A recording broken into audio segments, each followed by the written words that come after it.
Hello and welcome to SweetSpotDFS. This is a DFS strategy video for the 2021 Genesis Invitational. What I like to cover in these videos, I like to grab the information we learned from the preview video, apply it to here, and even go further layers deeper to hone in, to narrow down our player pool and create a good core of golfers. I do that by looking at time pairings, looking at the strokes gain metrics. I'm actually going to include the course breakdown in all strategy videos going forward, and apply all that information to the optimizer, which I will be showing you guys. I've really worked hard on this optimizer. It actually applies a lot of the things that I do here at SweetSpotDFS pretty decently, and you'll see that. I'll definitely show you. You can find the timestamps in the description, and also if you hover your mouse or finger over the progress bar, you'll see what segment is what by doing that. Let's go ahead. I'm going to actually bring up the spreadsheet, and this is the course breakdown, but I do want to provide a correction that I made. I want to correct a mistake I made in the preview video. There were a couple, actually.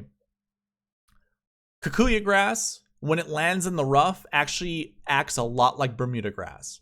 So if you wanted to make a comparison between those two grasses, I think it's a fair comp. So if you want to do around the green, from the rough, or even approach shots from the rough of Bermuda grass, it's going to be pretty similar. Now, I've never played on Kikuyu grass.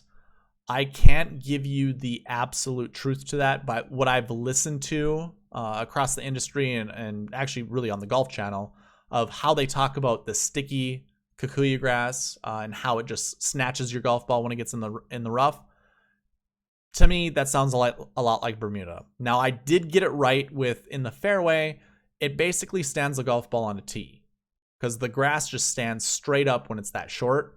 And I believe that's just it's gonna be better for your ball strikers. Actually, it's gonna be better for your not great ball strikers.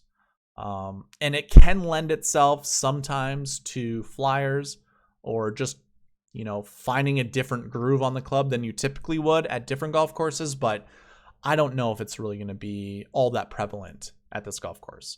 The other thing I got wrong, this course is not suitable for sprayers. I don't know why I said that. I was going off of memory, but when I was doing the course breakdown where I looked hole by hole, I'm like, yeah, this course, I know Jordan Spieth has played well here, but this is not a course that I would think Jordan Spieth is going to do well at. Not the current Jordan Spieth. Maybe, back in 2016, 2017, 2018, sure. But he sprays the golf ball too far off the tee. I just don't see that playing well. Now, he is a great escape artist. He's really good around the green, really good at putting. I think that can mitigate, but if you're looking for him to top 10, I think you're going to be hard pressed. So that was the one correction. This course is very tree lined. So yeah, let's actually go right into the course breakdown. What I'm going to do, I'm going to scroll through this. I don't know if you guys have been starting to read it, but basically look at the front nine. I guess you couldn't have read it. Here's what I suggest. Pause the video, read what I have on here, because I'm not going to go hole by hole. Here's the front nine. I'll scroll down to the back nine. Go ahead, pause the video if you want to read it. I'm just going to cover the summary of it. So I've been hearing around the industry that this course is very similar to Augusta. At least a lot of people are using the comps of Masters versus this course. And some of that is troubling because comparing tournaments based off of the finishing positions of golfers at those tournaments. So basically what a lot of people around the industry are doing is, oh, wow, Bubba Watson does well at this golf course. Guess what other courses he does well at? Well, he plays really well at the Masters. He plays really well at TPC River Highlands. I can't remember what that tournament is. The Travelers. Those three courses must have comparisons to it. So what other golfers play well there? That's kind of silly because, here's where it's logical. I'll give credit to this. Golfers usually play courses they're comfortable at. So you could find that type of logic around there. However, there are also sponsor obligations as well, where players are going to be at those certain ones. This course, this tournament, is a very prestigious golf course and tournament. Everybody wants to play here. So we have an elite field. You have an elite field at the Masters. You probably don't really have an elite field at like the Travelers. I've also heard like Wells Fargo, the golf course there, being a comparison. I just don't see it. I don't get it. If you want to look at the golf course, you know, like the specifics, the specs or the specifications, or how it's made up, that's the best way. How a course is made up, that makes more sense to me. Do we have the same dog legs? Do we have the same tree line fairways? That kind of thing. That makes sense to me. Now, I will give a little bit more credit to those that do compare this to the Masters. Sure. A lot of these holes are tree lined. A lot of them kind of do, I should say a lot. There are about 4 or 5 that remind me of Augusta. But there are no water penalties here. No water hazards, I should say. So no penalties for going into the water. It's pretty wide open. You know, Augusta has pretty wooded areas. Here, there are a few OB shots, you know, off to the left on like holes 2 and 3, I believe. But outside of that, there really isn't a makeup of this golf course that looks anything similar to Augusta. There are barrancas at this golf course. They're not barrancas at Augusta. There are a lot of runoff. Well, I guess there are some at Augusta. But either way, to look at finishing position for certain golfers and find that correlation, I think is super silly. And to me, it makes sense if you're a data analyst or a stat nerd, as I like to call them. That makes sense. But as a golfer, it doesn't make sense. This is different grass. These are different, you know, runoff areas, different landing zones. To make that kind of comparison is kind of silly. So that's all I mean, I kind of went on a little rant there, but that's all I have for the course breakdown. Basically, as you were reading it, I don't really necessarily think shot shape matters at this golf course. There are a few pin positions where it's going to matter, but that is going to be one round of the tournament. And to try to predict if that's going to be Thursday or Friday, it's going to be really difficult. It could be Saturday or Sunday. That's what I've learned by doing these course breakdowns. But, you know, some of these holes do require a certain type of shot shape in order to score low. And that's what we're trying to do on DraftKings. We're trying to find golfers who score low. Seeing the type of shot shapes up here that I find as a requirement, I think that's a decent way to go about it. But for the most part, shot shape doesn't look like it really matters. Working the ball both ways, that's very beneficial. So like your Bubba's, obviously, even Adam Scott. If Tiger was here, Tiger would be a perfect example. I'll give you someone that you might not think works the ball both ways really decently. Dustin Johnson. DJ does a really good job of doing that, and it just isn't talked about enough. So obviously he's one of my favorites. Xander also shapes the ball pretty decently both ways. Not these big old, you know, Bubba hooks or Bubba slices, nothing like that, but a good control of shot shaping skills. So let's go ahead and get into the tee time pairings. Now, tee time pairings actually are sponsored by our guys at StatementGames. So let's go ahead and actually first go through tee time pairings, and then we'll talk a little bit about StatementGames. So everything in this column here under game, that would be, you know, these golfers are paired together. So they're obviously going off in pairings of 3. Why are some of these highlighted, some of them not? The dark green means, so this color here, all of what you see here, the dark green means the scoring average and DK points average is better than field average. Yellow means the scoring average is better than field average, and light green means the DraftKings points average is better than field average. So some of these guys only have 1, some have 2. Obviously, you can see some that have 0. I'm not going to talk about anybody who is not highlighted over here. I highlight some of the golfers here. I'll scroll down. You can see that means all 3 of them, of the golfers are better than field average in both DraftKings points as well as scoring average. So that's what we're going to end up doing. There are a couple up here that, there are a couple throughout this where two of them, or I should say, there are some tee time pairings where two of the golfers are better than field average in either stat or both. But I'm not going to talk about them. I'm going to allow you guys to pause the screen and look at them. So the first group I'm going to talk about is Jon Rahm, Patrick Cantlay, and Collin Morikawa. Now, I talk about tee time pairings because usually golfers draft off each other. If someone is doing well, it provides a little bit more motivation for you to do well as well. On the other hand, on the other side of it, if someone's doing bad or if someone's just not an enjoyable golfer to be around, the tendency is to do poorly, like more poorly. There is a thing that's kind of quietly known as the Bubba effect. Anybody that's golfing with Bubba tends to not do the greatest. And a lot of it was back in his younger days, he was just kind of a menace. He would yell at you if you were moving too much.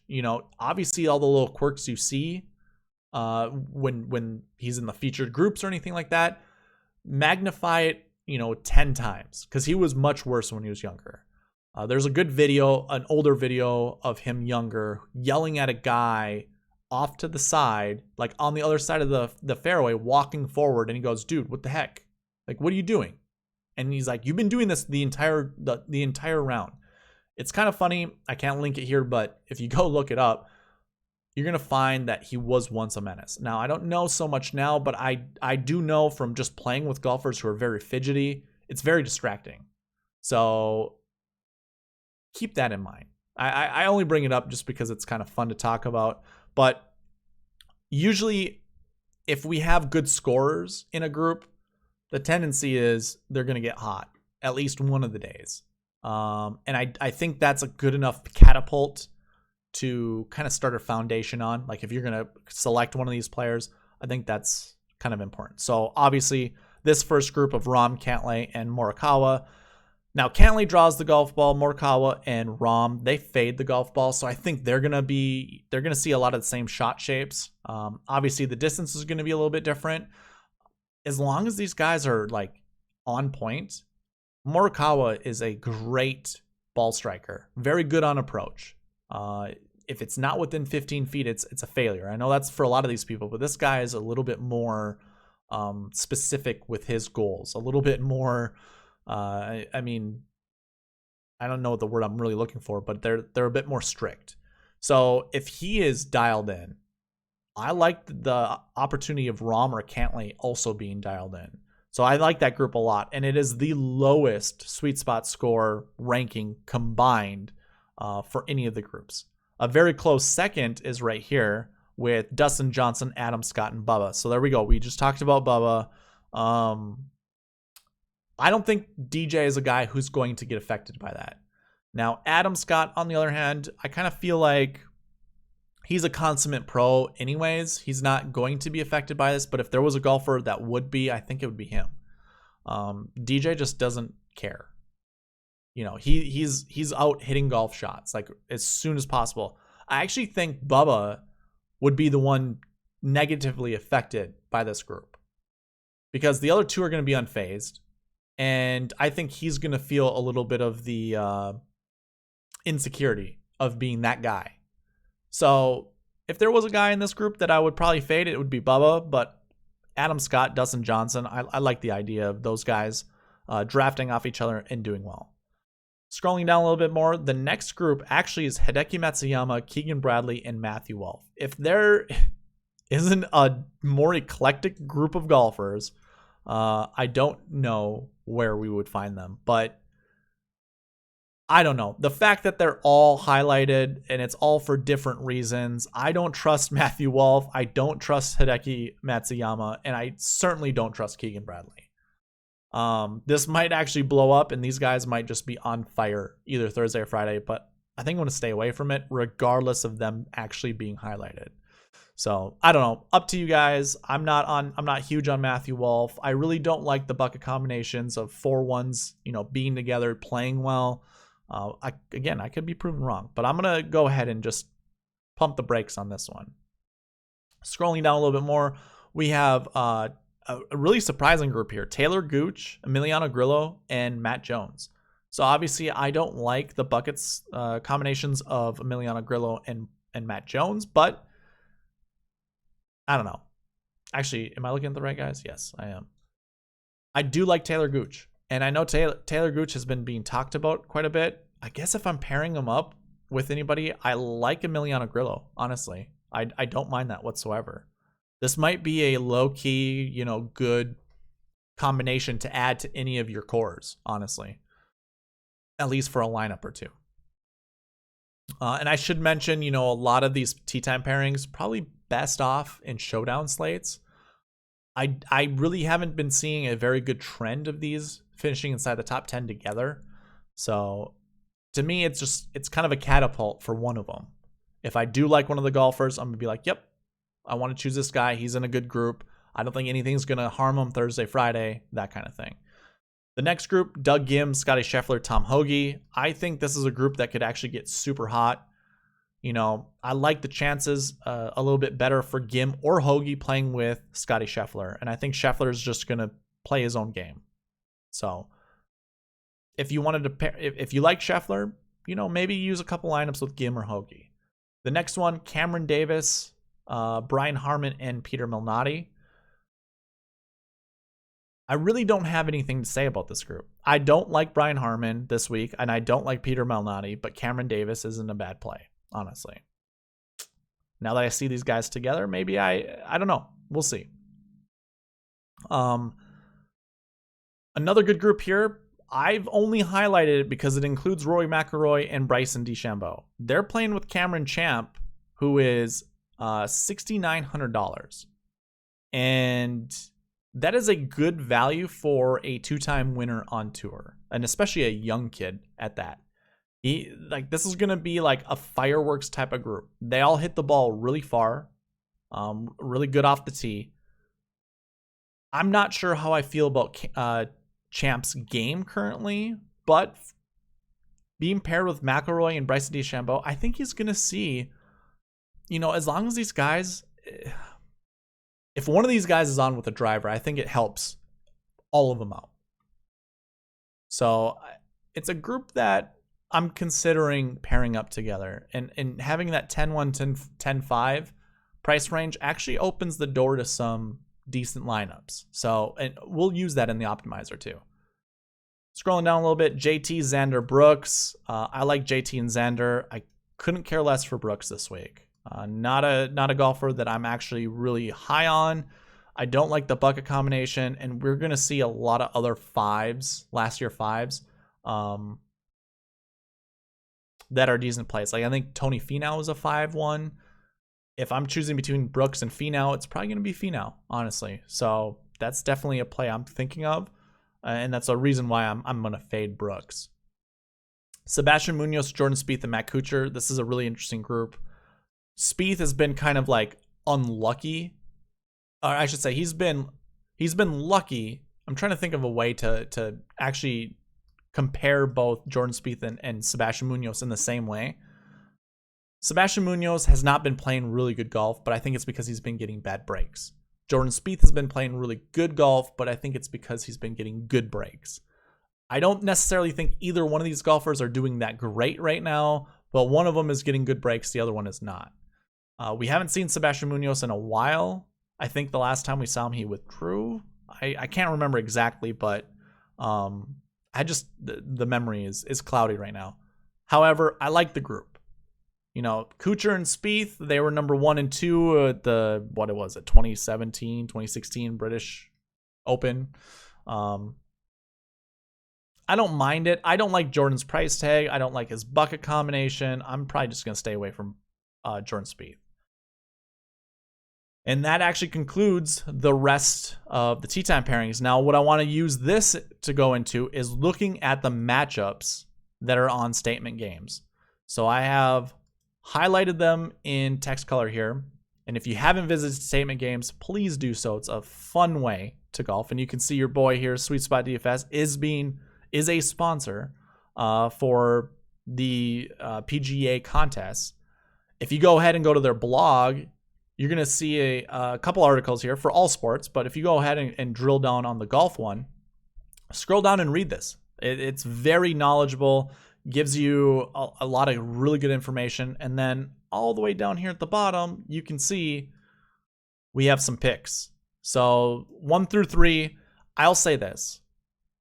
Guys at Statement Games were a little hasty at putting this out, because if I'm picking between Bryson and Tony, it's going to be Bryson.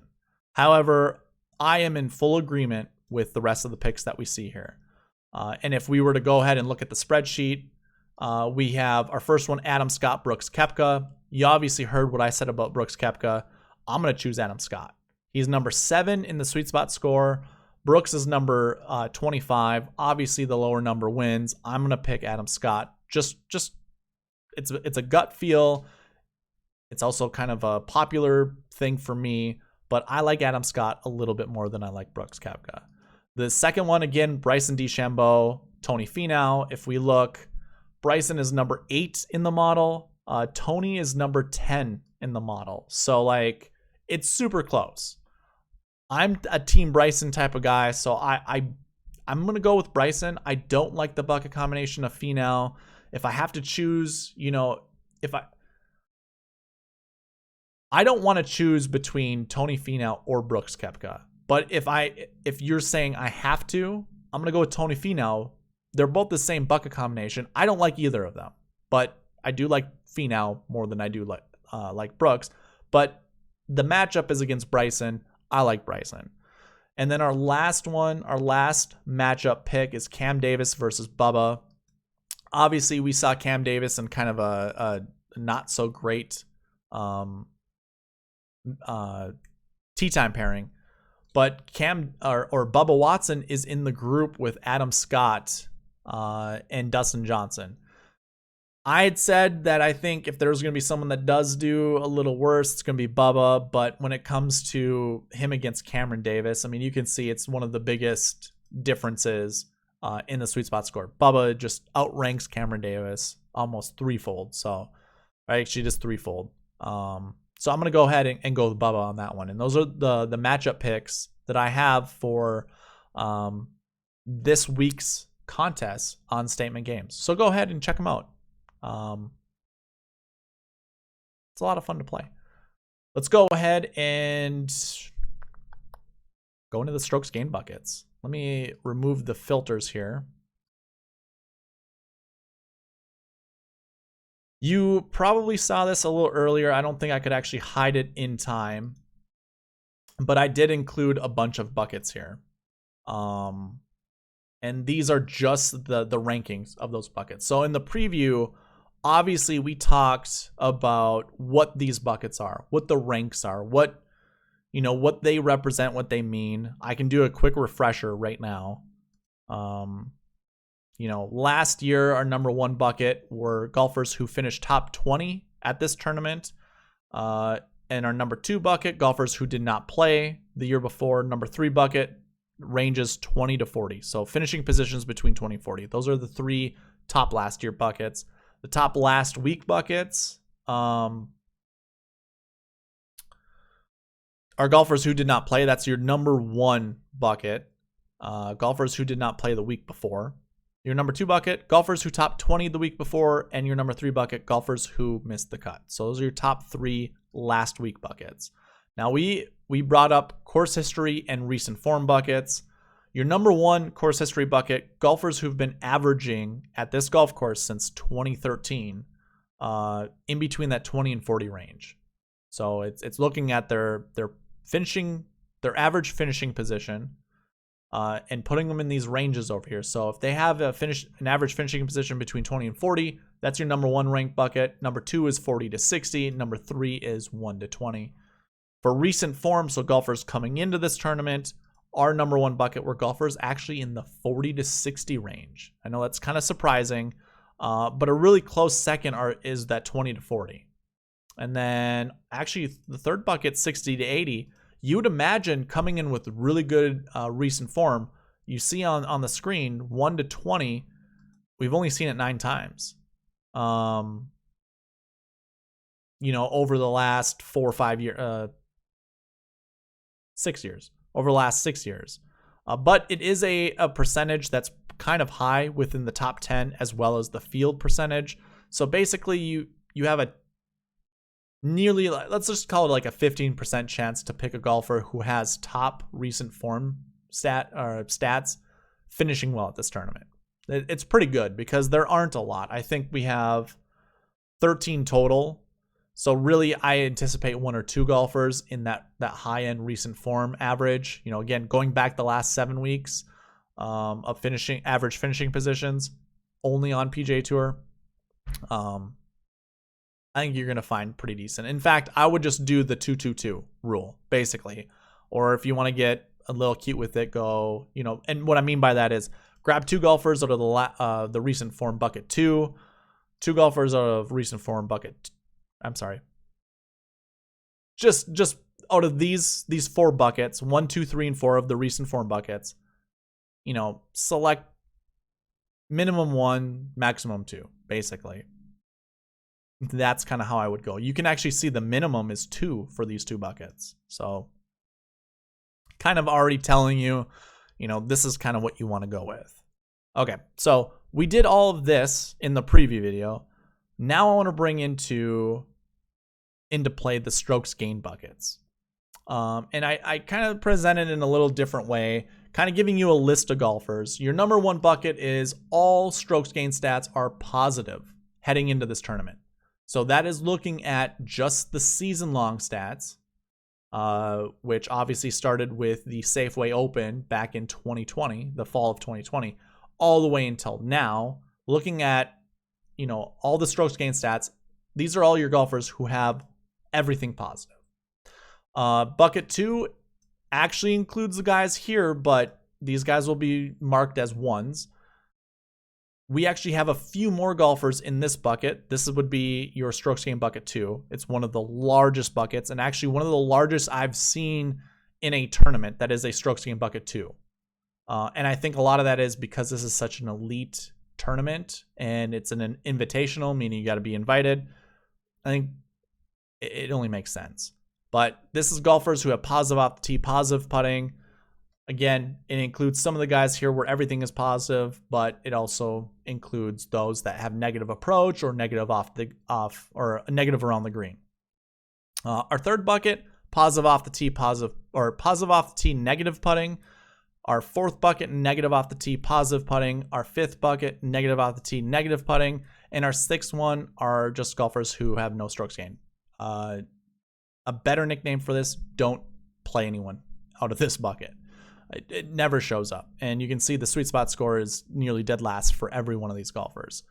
And I do have kind of like, not a really specific rule, but kind of a guideline. Pick 0 to 2, bucket 5, 0 to 2, bucket 4. And then you kind of want to make sure you're grabbing one from this bucket, the positive off the tee, negative putting, 2 to 4. And it's really like 0 to 2 in this one. Actually, it's like 1 to 2 in this one, and it's 1 to 3 in that one, essentially. So it's more or less pick 2 to 5 out of that group. And just to give you a little bit of, validation on it, if we were to go ahead and look at, this is our 2020 tournament. I need to hide a couple more pieces of information just so you guys can see it. What I want you guys to pay attention to, I'm always trying to find the optimal lineup. And I don't care about any golfer outside the top 10. I'm only looking inside the top 10. So if we go ahead and look at golfers just inside the top 10, I might as well just, I haven't even thought about doing this. But I might as well get rid of everybody except for first, second, just all the way through 10th. There we go. We're only looking at the top 10. Perfect. Why the strokes gained buckets matter to me is you want a mix of players. And I should actually show this to you guys for all buckets. I think I can right now. You can see the top 10 of 2020. Looking at course history, remember I think for course history, this was the 3rd bucket. Could be wrong. I'm probably wrong. Yeah, it was the third bucket. So we're looking at, golfers. So this is bucket number 3 for course history. This was bucket number 1, and this was bucket number 2. You can see it's a mix of golfers, like almost a really good even mix. We don't want to select everybody that has really good course history. I mean, you certainly could have, I suppose. We had a 6-3, 10K, 11-6, 9. You're probably not making a lineup with those guys. But it's good to look at because obviously Matt Kuchar finished second. So did Sung Kang and so did Scott Brown. You're not thinking of those players, but if we can put them in different buckets, perhaps you get to them. So that's, looking at course history buckets. Now, recent form, obviously, here are your best ones. Those are the guys between 1 to 20.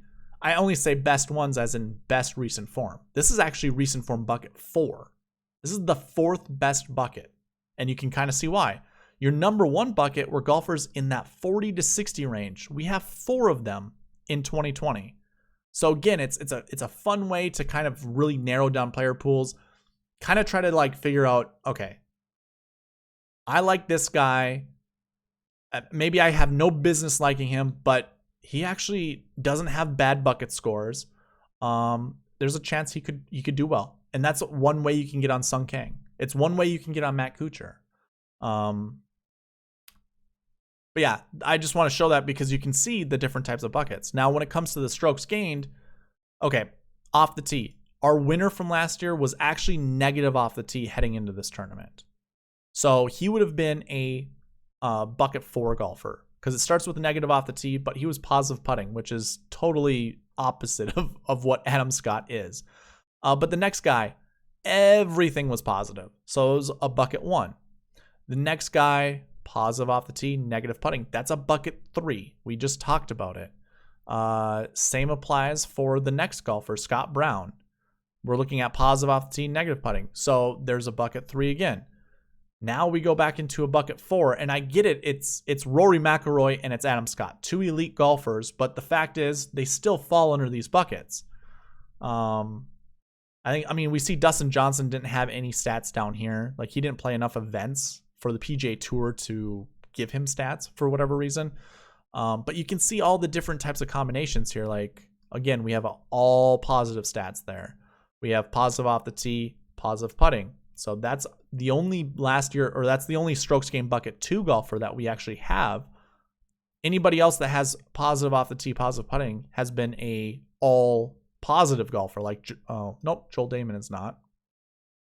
Well, of course, he doesn't have positive putting, but you get my drift. So it's a good mix of golfers there. Now, we can look at 2019 as well and bring in some of that information that we were just talking about. Looking at course history and that kind of thing. Again, I'm going to clear everybody out and just look at the top 10.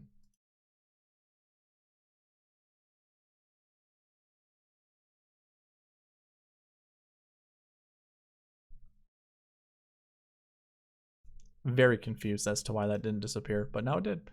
Okay, so looking at just top 10 golfers, again, looking at the course history buckets, we have 3 golfers with really good course history, 3 golfers with okay course history, the next best, and then 3 in the 40 to 60 range bucket.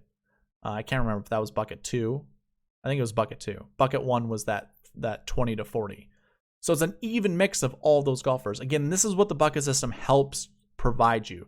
So obviously, looking at the best course history guys, they're the most expensive guys. Some of the most expensive guys. If we need to pair them up, how do we do that? JT had that 20 to 40. Obviously, if we're trying to select between DJ or Justin Thomas, this kind of comes down to lineup theory, where course history isn't as good for Justin Thomas, but it's better for DJ, but Justin Thomas also has better recent form than DJ does. This is how you can start your lineups, because if you go from Justin Thomas, who is this 20 to 40, maybe we go to the next guy and we're like, well, I want somebody in that course history bucket 3, which is that 0 to 20. Great way to do it with Adam Scott. And maybe we don't select anymore from this range.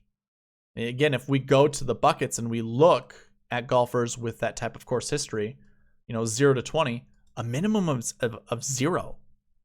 Your bucket 1, 2, and 4 has 1 as a minimum. And that's, to me, is like, this is the minimum amount you want to be playing these buckets. So we would probably want to start with bucket 2, pick a golfer from there that we like, and then go from there.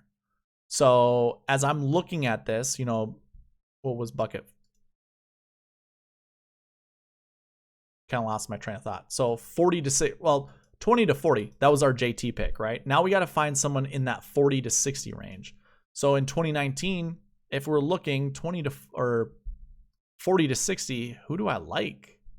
I mean, JB's at 7,200. Charles Howell III is at 79. It was probably going to be Charles Howell III, honestly, during this year, at $7,900. So as you can see, it's a way to get to the optimal lineup. That's all that I care about. Again, I know it's fool's gold, but we're going to figure this out one way or another. And when we look at strokes gained, here we go. Positive off the tee, negative putting. Everything positive. Negative off the tee, positive putting. So right there, we have bucket 3 for strokes gained, bucket 1 strokes gained, bucket 4 strokes gained. All in the top 3. It's not everything's positive. It's also not everybody who's good off the tee, or even everybody who's good approach. It's trying to find a good mix of golfers. And then our next guy, Rory McIlroy, everything was positive there. But you probably would have went with Justin Thomas. Obviously, he finished better. I'm not sure what their DraftKings points were, but you kind of get the idea. Mark Leishman, 8,900. Everything was positive. Cool. Same with Charles Howell III. So now we're kind of in a dilemma because we had 3 golfers who had everything positive. Am I ever looking at 3 golfers who would be considered strokes gained bucket 1 golfers? No, I'm not. So I probably wouldn't have gotten here, but if I was starting with JT, I would never have chosen Mark Leishman. I could have gotten to Charles Howell III. And then it's just trying to figure it out from there. So with all that being said, that's my kind of validation for why I do these buckets, because we see it every single week, some kind of variation of these buckets. Now, I don't think there's an absolute perfect way that you have to structure your lineups based off of these buckets. So like, I would never advocate with, if you do find a last year 1, pair them up with a last week 3. And if that's the case, then you don't want to be looking at strokes gain buckets of 1, 2, or 3. Like I'm not that psycho. You know, like maybe a little crazy, but it's all just trying to figure out narrowing down things. And I actually create an optimizer that does this. So speaking of strokes gain buckets, I don't really do this that well in videos, but for your number 1 strokes gain bucket, like every good golfer is here. If you wanted to find some value down here, there you go. Like it's Russell Henley, it's Will Zalatoris down to Austin Cook.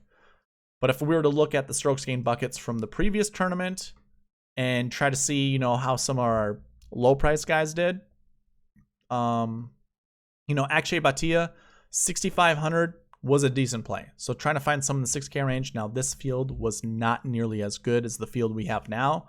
So, temper your expectations with anybody in that 6K range. I'm not positive how I feel about anyone down here, but I will say this. I do like Russell Henley. I like Will Zalatoris. Taylor Gooch is here as well. I'm not really loading up with golfers from this bucket. Again, we saw in 2019, 3 of them.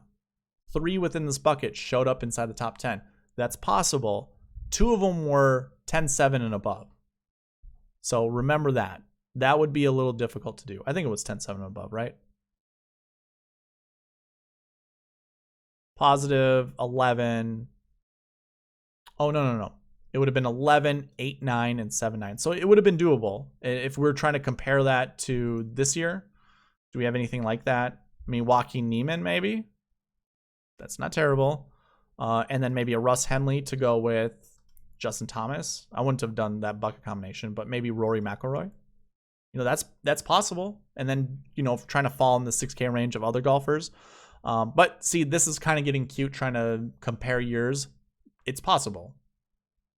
It's worth a try. If you're making 100 lineups, I'd probably start with 10 of them, grabbing 3 golfers or more from this bucket. That's kind of how I would do it. But then I also would look at this bucket because it's kind of incorporating, we see 1 or 2 more added on to this bucket. usually of people finishing inside the top 10. So that's what I'm trying to do. I guess the best way to do this, instead of going through and talking to everybody, again, pause the video if you want to see who all these players are. I'll go through this pretty slow. You can see, the top end guys. We're not going to look at any of the bottom end guys, but look at some of the top end guys. Find your favorites. Again, look at kind of the guidelines at the top, how many to pick from. Write those guys in your player pool. That's the best way I can think about doing it. So with all of that being said, I want to make sure that I'm remembering everything. I think we just pull up the optimizer. I'm going to do a hard reset. So I've been working on this optimizer pretty hard. A lot of it's kind of like aesthetics that I've been trying to choose. I love it.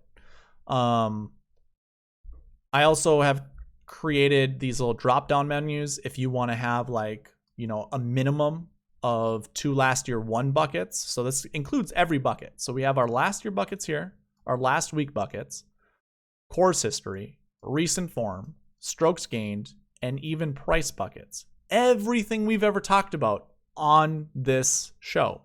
In the previews, anything. I now have a way to add constraints to this.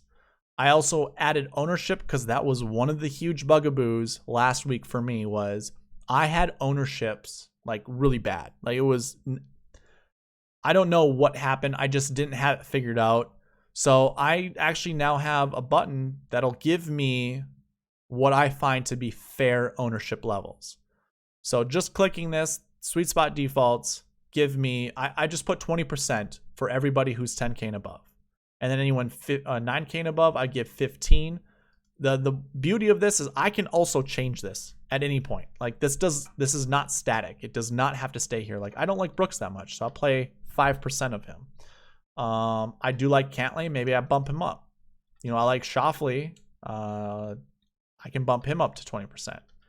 And then Spieth, I just said this isn't a course that I think favors him, so I could do that. Hideki, I'm not going to play a lot of.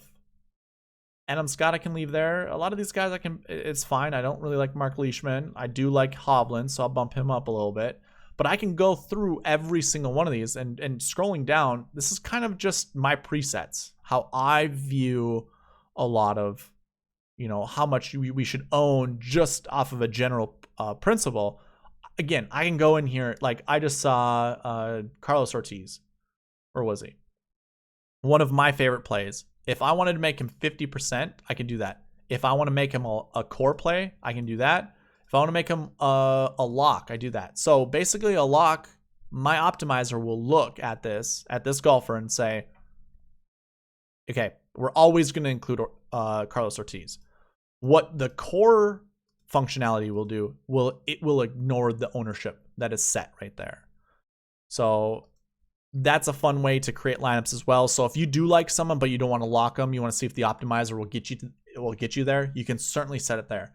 And as I scroll down here, 6K, basically 6.5 to 6.9, I put 2%. I'm a firm believer never owning anyone over, owning a 6K golfer over 10%. Furyk is a one of those plays that stands out a lot. I know a lot of people have been talking about him. I almost give a little bit of, I don't mind playing Stuart Sink. Harry Higgs has been burning me, but I think if there's ever a time to just get on him, it would be right now. Wesley Bryan is someone I didn't talk about, but if you look, actually, let's go ahead and bring him up right now. Wesley Bryan, he was what, $6,300? Wesley Bryan, here we go. If I were to scroll over, I'm going to have to hide some of these columns, actually. Let's go ahead and hide this one.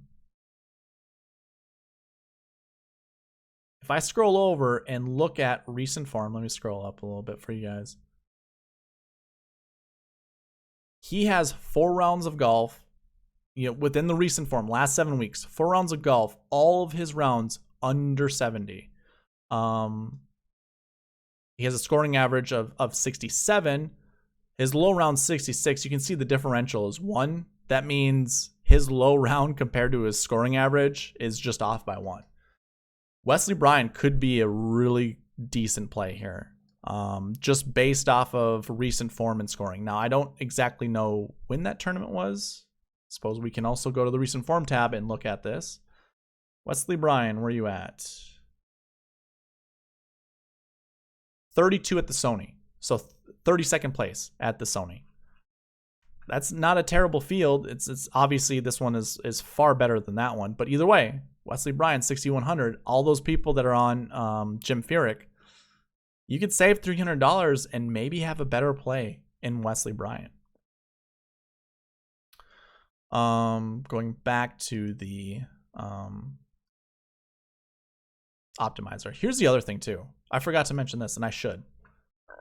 I've only been tracking this for a week, but there's only been one instance where anybody had a 5 rank in any of these buckets combined with another 5 rank. So what I'm trying to say is, when we look across the board of all of the rankings for these buckets, Tom Hoagie last week was the only guy at Pebble Beach to have that inside the top 10. So we're looking at the top 10, looking at all the buckets. I'm sorry, Nate Lashley was the other guy. Or am I looking at the right one? Where's Hoagie? I feel like I'm being tricked. Okay, here we go. Hold on. There is a filter on this somewhere.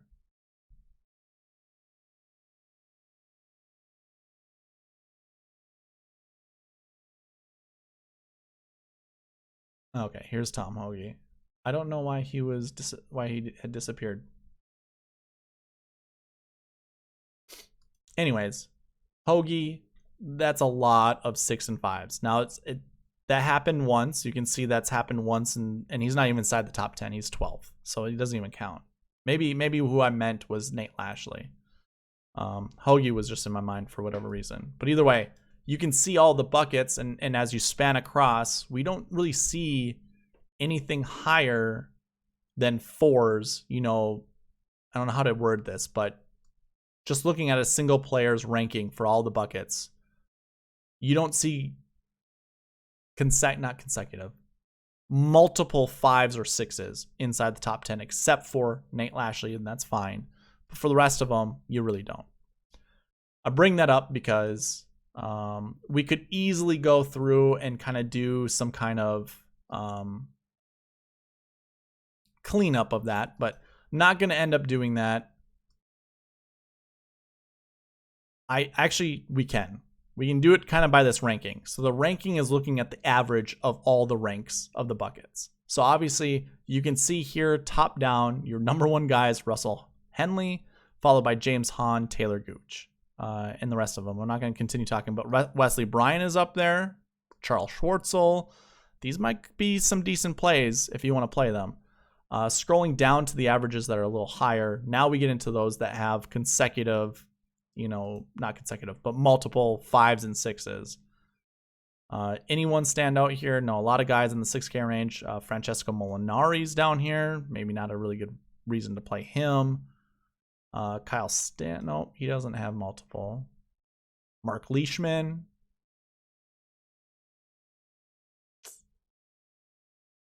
Sung Kang even has it. So, yeah, I don't know.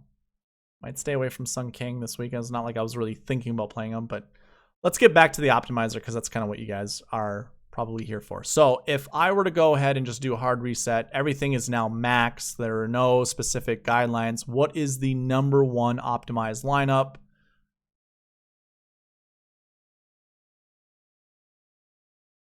John Rahm, Xander Schauffele, Adam Scott, Matt Kuchar, Brendan Todd, Jim Furyk. Seems pretty simple, pretty easy, right? A lot of people have been on these guys. I like the fact that Xander's been showing up. Pairing him up with John Rahm, I think is fantastic. Now, if I go ahead and put in the defaults and see what, and again, the defaults are just what I view as your min-maxes, that kind of thing. We pull that in. Xander's still at the top, but now we're bringing in Patrick Cantlay. We also keep Adam Scott, Jim Furyk, but now we introduce Sergio Garcia and Lanto Griffin. So that's pretty fun. Now, I had told you during the preview video, basically, looking at the buckets themselves, all that I want to do with this min-max stuff is basically copy it over. So for like course history, copy it over to this right here and paste it. So we have our min-maxes right there. Same thing is going to apply to recent form.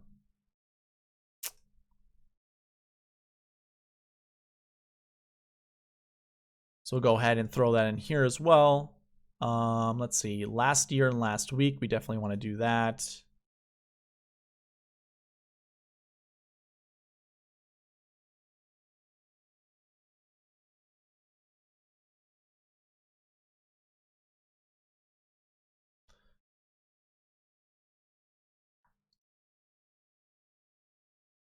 I'm not going to put strokes gained up there, but if I'm doing, actually, I like how it is right now. This is, I do believe in what it is. I did say we want to make sure we have one 10K golfer because I do believe that's going to happen. So we'll do all that. We'll run the optimizer and see what it spits out.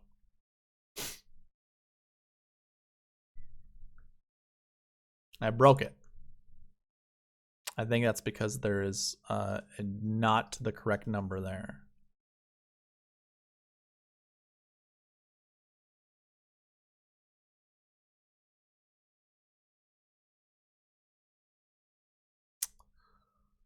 What is happening? Oh, this can't be correct.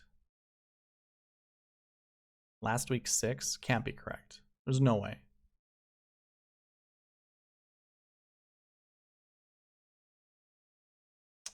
I see. So it's not a perfect 1-to-1.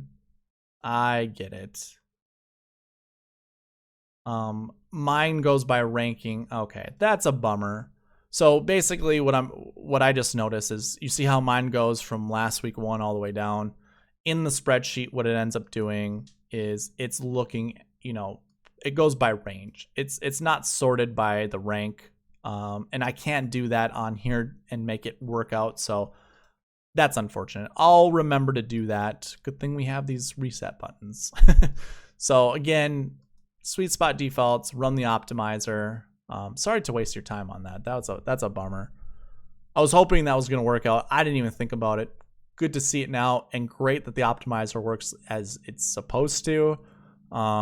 Really called out my BS right there. So that's awesome. But anyways, looking at this, when we put in the SweetSpot defaults, it shows Xander, Patrick, Adam Scott. But you know that I like DJ. So I'm going to go ahead and run this. Run the optimizer with DJ as a lock. So it's going to make sure it selects DJ and then puts in the rest of the guys. Again, we see Adam Scott up there, Sergio, Lanto, Matt Kuchar, Brendan Steele. So a lot of the same guys. What I want to do actually is I'm going to save this lineup because now it's going to be looking at ownership and it's not going to include Adam Scott, which I'm glad. I want to see what the next one is. So looking at the next best DJ lineup, it's DJ, Xander, Victor Hovland, Brendan Todd, Mackenzie Hughes, Jim Furyk. That's a pretty fantastic lineup. Love it. Shouldn't really be doing this. I know a lot of people find this unfavorable, going through and looking at all the lineups. Okay, I really like that lineup as well. Ooh, man. Well, I mean, if you're following me, if you can benefit from this, hey, man, I'm all for it. So I think, let's see what, okay, I'll do this. I'll give you the best optimal lineup for all of them. What I need to do actually is go to my lineups, remove these guys. I need a reset button for that. But let's go ahead and lock in JT. Let's see what the best optimized lineup is with JT. It's going to actually, I already know, it's going to pull in Xander, it's going to pull in Furyk, it's going to pull in Lanto most likely, Adam Scott as well. Yeah, Kuchar, Steele, Furyk, Scott. So let's go ahead and just save that and have it run it again because I don't want to see those golfers anymore. Oh, we got to put the SweetSpot defaults in. Let's run that optimizer again. Because all the max ownership was 100%, so it doesn't even look at any kind of constraints when it comes to optimal. That's better. I mean, we see Lanto again, which is fine. Let me go ahead and save that. I'm actually going to put Xander as a core play. That way we can skip his ownership. We don't have to actually, be stuck to that. But let's go ahead and throw a Rory McIlroy. I almost called him Randy. A Randy McIlroy lineup together. So we have Rory, Xander, Kevin Na, Carlos Ortiz, Adam Hadwin, and Mackenzie Hughes. So a couple Canadians there. That's fine. What I should do is also add Cantlay to this. But our best Jon Rahm lineup.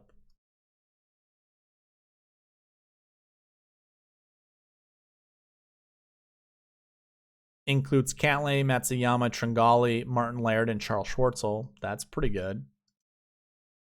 And then our last one, what is the best Bryson lineup? And this is excluding Furyk. Furyk, Steele, let's see who else are. Furyk, Steele, Kuchar, and Adam Scott. I'm sure all of those guys would have showed up as well. But you can see now Bryson, Xander, Cantlay. Wow, we can do a lineup like that. I just think we could put Wesley Bryan down here. All right. I've shown too much, because those lineups are fire. I absolutely love them. What I'm going to say is this: I am going to give this spreadsheet out in time. Right now, not so much. There are still some bugs that I want to make sure that I can work through. I can work around it because I know the product. But soon enough, this will be out there for you guys. You can lock in your own cores. You can lock in your own, or I should say, you can set your own cores. You can lock in certain golfers, see what the optimizer is going to show. It's based off of this metric. That's the SweetSpot score. And the SweetSpot score is based off of looking at the bucket combination, the official world golf ranking, POA average, the POA 10%, top 10 POA percentage, that is, course history, recent form, DK average, and scoring average. So it's looking at all of those stats, combining them into a score. Those are all actually calculations that I'm trying to get the best of each of those categories to 100. So there is some kind of weighted system in there. I don't know how to explain it to you, but the best golfer is going to be around 100 points. So obviously DJ, you can see what the metric is here. DJ is the highest ranked golfer. Rory would be number 2, just barely, over Jon Rahm. So Jon Rahm is 3rd, but you can see JT kind of falls a little bit behind. If we're looking at the spreadsheet and we're ranking golfers from top to bottom, you can see the golfers right here and their price tags. So, JT down here quite a bit. We have Cantlay and Xander ahead of him. Adam Scott's pretty high on that list. We haven't really seen much of him, but hey, maybe he does show up here. This is a really good track for him. Very good on POA, that kind of stuff. So I don't know. I'm going to leave it there though. So hopefully you guys enjoyed this video. Please leave a like, comment, subscribe, all that good stuff. And let's win some money. We'll see you at the review video. All right, bye.